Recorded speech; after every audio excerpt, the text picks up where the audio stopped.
السلام علیکم ورحمۃ اللہ وبرکاتہ۔ وعلیکم السلام ورحمۃ اللہ وبرکاتہ۔ میرا ایک سوال تھا، میں نے آپ کو اس سے پہلے بھی بھیجی تھی تو اس کا مجھے جواب چاہیے کہ کیا وتر پڑھنے کے بعد تہجد پڑھ سکتے ہیں؟ اور دوسرا اوکے، یہ جو آپ کا سوال ہے نا، نحمدہ و نصلی علی رسول الکریم، وطر پڑھنے کے بعد اگر کبھی کبھار آپ تہجد پڑھنا چاہیں تو کوئی حرج نہیں ہے، لیکن اسے عادت نہیں بنانی چاہیے۔ عادت یہ ہونی چاہیے کیونکہ اللہ کے رسول صلی اللہ علیہ وسلم نے فرمایا فَجْعَلُوا آخِرَ صَلَاتُكُمْ وِطْرًا، آپ اپنی رات کی آخری نماز وطر کو بنائیں، تو وطر کی نماز آپ کی آخری ہونی چاہیے، نمبر 1۔ نمبر 2 جو آپ سوال جاننا چاہ رہی ہیں کہ لاء کی پڑھائی کرنا، لاء کی پڑھائی کرنا، یہ اہم سوال ہے۔ اوکے، لڑکا یا لڑکی، لڑکا اور لڑکی کے لیے لاء کی پڑھائی کرنا کیسا ہے؟ بیسیکلی مسلمان کے لیے قرآن و سنت کی روشنی میں اوکے، ہم لوگوں کے لیے پڑھنا کیسا ہے، بچوں کے لیے جیسے پڑھنا کیسا ہے؟ یہ بات بہت معقول ہے کہ میں اس سلسلے میں آپ کو دراصل سماحت شیخ عبدالعزیز بن باز کی آواز سنوانا چاہتا ہوں، وہ اس سلسلے میں کیا رہنمائی کر رہے ہیں۔ ما هو رأی الاسلام پوچھا جا رہا ہے کہ اسلام کا محامہ کہتے ہیں کہ عربی زبان میں محامی اس کو کہتے ہیں، جیسے ہمارے یہاں ایڈوکیٹ ہوتا ہے نا، اسی طریقے سے محامی عربی زبان میں وکیل کو کہا جاتا ہے، اور اس پروفیشن کو محامہ کا لفظ استعمال کیا جاتا ہے، مہنت المحامہ۔ وهل كانت موجودة في عهد الصحابة والخلفاء الراشدين، اور کیا یہ جو ایڈوکیسی یا محامی یا ایڈوکیٹ کے طرز پر اس طرح کا مہنہ یا اس طرح کا پروفیشن نبی کریم صلی اللہ علیہ وسلم اور صحابہ کے دور میں ہوا کرتا تھا؟ المحامہ ہی الوکالت فی الخصومات۔ دراصل بنیادی چیز یہ ہے کہ ہمیں پہلے سمجھنا پڑے گا کہ یہ وکالت ہوتی کیا چیز ہے۔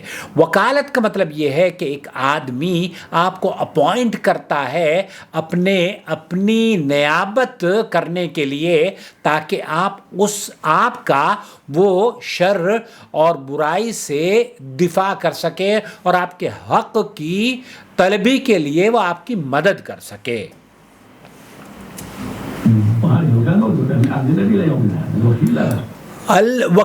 الوکالہ لا بأس بہا، شیخ فرما رہے ہیں کہ یہ نبی کریم صلی اللہ علیہ وسلم کے دور مبارک سے لے کر ہمارے دور تک اس پر طرز عمل ہوتا رہا ہے، اور اس میں کوئی قباحت نہیں ہے۔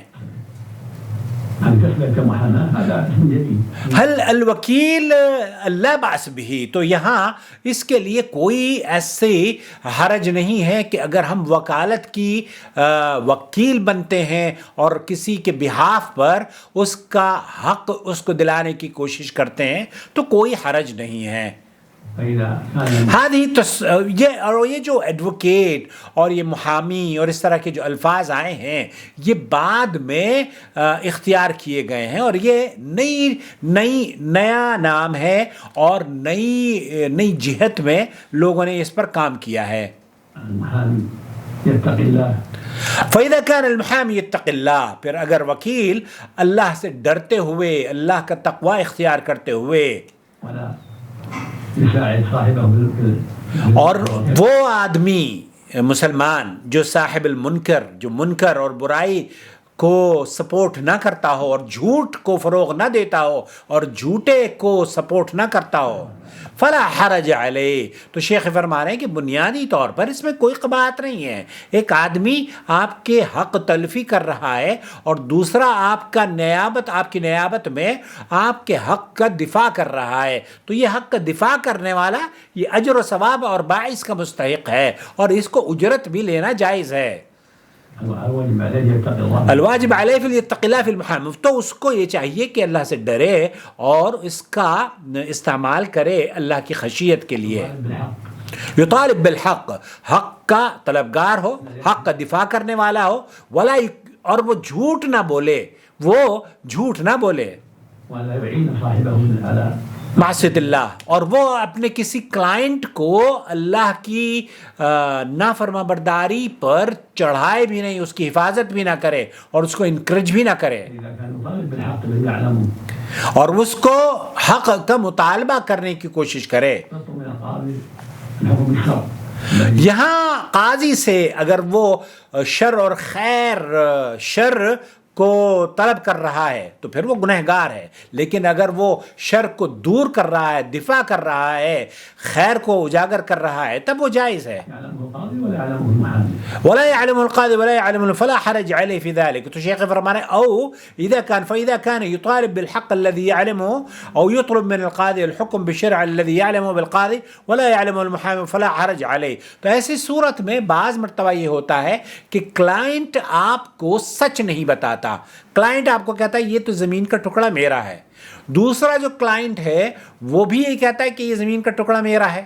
اب نہ کورٹ کو اس بات کا حق ہے اور نہ ہی قاضی کو اس بات کا علم ہے اور نہ ہی وکیل کو اس بات کا علم ہے. تو دونوں اپنے دعوے پر سچے ہوتے ہیں اور دونوں لڑ رہے ہوتے ہیں اور پھر فیصلہ کورٹ کے اوپر ہوتا ہے اور کورٹ فیصلہ کرتا ہے. تو گویا جب آپ کے پاس کوئی دلیل نہیں ہے، آپ کو تو آپ کے کلائنٹ نے بتایا ہے کہ یہ زمین میری ہے یا یہ حق میرا ہے یا میں نے چوری نہیں کی ہے، اور وہ چور ہے، وہ چھپا رہا ہے آپ سے، آپ کو اس نے نہیں بتایا ہے، تب جائز ہے.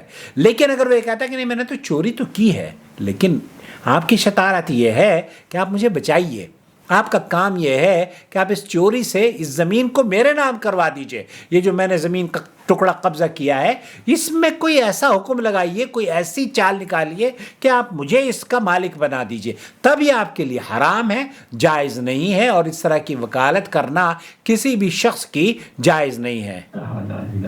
تو ایسی صورت میں جب آپ کو پتہ نہیں ہے، آپ حق کا دفاع کر رہے ہیں تو جائز ہے. اما اذا كان يتعمد كذبا، اور پھر آپ اگر اس نے آپ کو کہہ دیا ہے کہ نہیں میں تو چوری تو میں نے کی ہے، لیکن محترم میں چاہتا ہوں کہ آپ میرا دفاع کریں، اور وہ آپ جھوٹ کو سپورٹ کر رہے ہیں، فلا يجوز له، پھر ایک ایسے وکیل کو، ایک ایسے محامی کو، ایک ایسے ایڈوکیٹ کو ضروری نہیں ہے کہ وہ اس کام کو کرے. وآثم فی ذلک، پھر ایسے بچہ ایسا بچی وہ گنہگار ہوگا جو ظلم اور زیادتی کا دفاع کرے گا.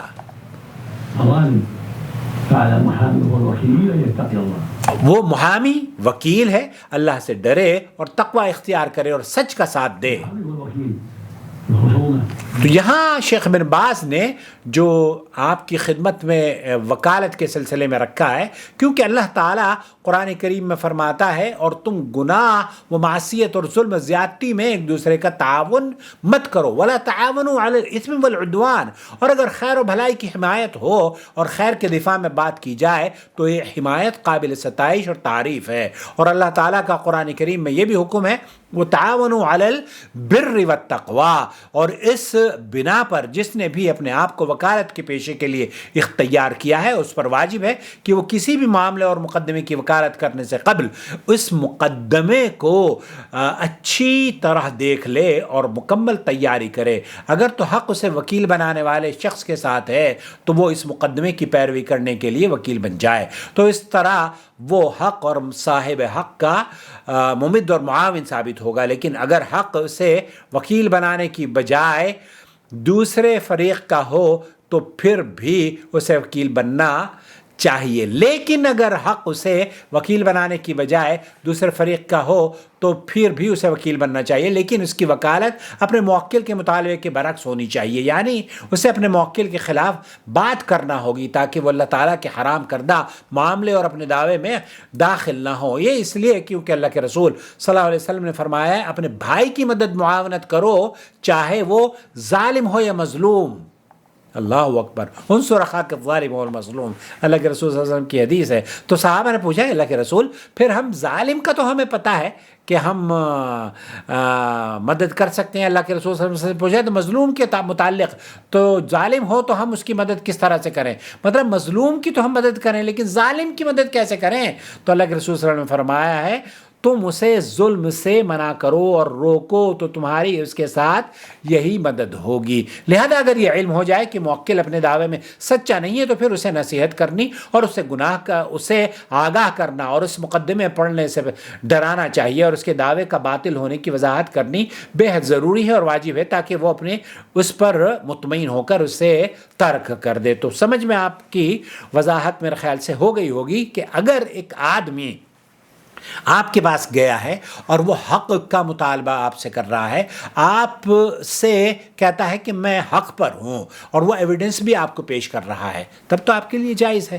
لیکن ایک آدمی یہ کہتا ہے کہ جناب یہ زمین میری نہیں ہے، لیکن آپ کوئی داؤ پیچ نکالیے کہ میں اسے قبضہ کر کے بیٹھ جاؤں، کوئی ایسا کام کیجئے جو فلانی عورت کو یا فلانے پڑوسی کو یا فلانی حکومت کو میں اس سے بچ سکوں، تب آپ قاعدے قانون کے مطابق تو شاید اس کو بچا پائیں، لیکن اللہ سے آپ اپنے آپ کو نہیں بچا پائیں گے، کیونکہ اس نے جب آپ کو یہ بتا دیا تھا کہ یہ ظلم ہے، میں نے یہ سخت اس کام میں نے برائی میں حصہ ضرور لیا ہے، لیکن شطارت آپ کی، وکالت آپ کی یہ ہے کہ آپ مجھے محفوظ اس میں سے نکال دیں، جیسے کہ آپ دودھ میں سے مکھی کو نکال دیتے ہیں اور آپ اپنی چالاکی سے اس کو بے گناہ ثابت کر دیتے ہیں۔